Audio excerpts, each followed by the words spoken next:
নমস্কার, আপনারা দেখছেন শিলিগুড়ি এক্সপ্রেস। এই মুহূর্তে আমি আপনাদের সঙ্গে পায়েল। উত্তরবঙ্গ সিকিমে বৃষ্টির তাণ্ডব, তিস্তা উপচে সড়ক যোগাযোগ ব্যাহত, ধসে বিপর্যস্ত গ্রামীণ জীবন।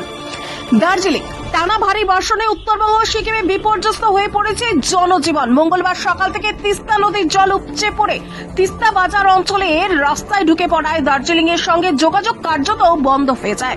যদিও কিছু গাড়ি কিন্তু ঝুঁকি নিয়ে চলাচল করছে, তবে প্রশাসন পরিস্থিতিকে উদ্বেগজনক বলেই জানিয়েছেন। অন্যদিকে সিকিমে সিংতাম রংপো জাতীয় সড়কের 20তম মাইল বারডাং এলাকায় ধস নেমে NH10 সম্পূর্ণ অচল হয়ে পড়ে। রীতিমতো অবিরাম বৃষ্টিতে মাটি ও পাথর সরানোর কাজ ব্যাহত হচ্ছে। কর্তৃপক্ষের আশা, আবহাওয়া অনুকূলে থাকলে আংশিকভাবে রাস্তা চালু করা সম্ভব হবে। ধসের কারণে গ্রামীণ সড়কগুলিও ভেঙে পড়েছে। পথশ্রী প্রকল্পের অধীনে তৈরি হওয়া সিংতাম, চিয়াবাড়ি, শাহিশ, ধুরার রাস্তা বৃষ্টির জেরে ভেসে গেছে।